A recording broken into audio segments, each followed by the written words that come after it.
I've got new lighting and new sound. Neumann KMR 81i, which is replacing this Rode NTG3 in black.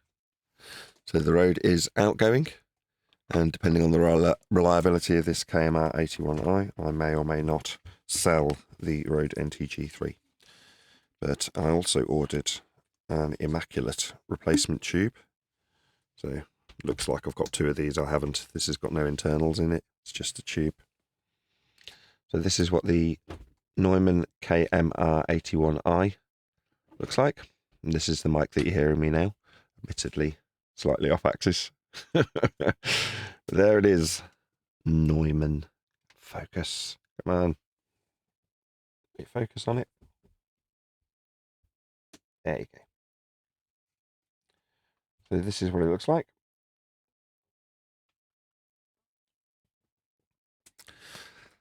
And yeah, it also came with this, which is absolutely spectacular.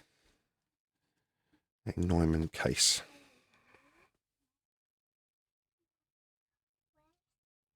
Which is made of leather. It looks lovely.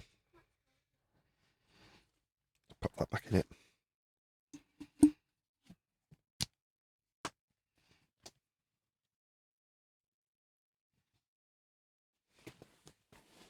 So this is what the shell sound like from now on the KMR 81i by Neumann.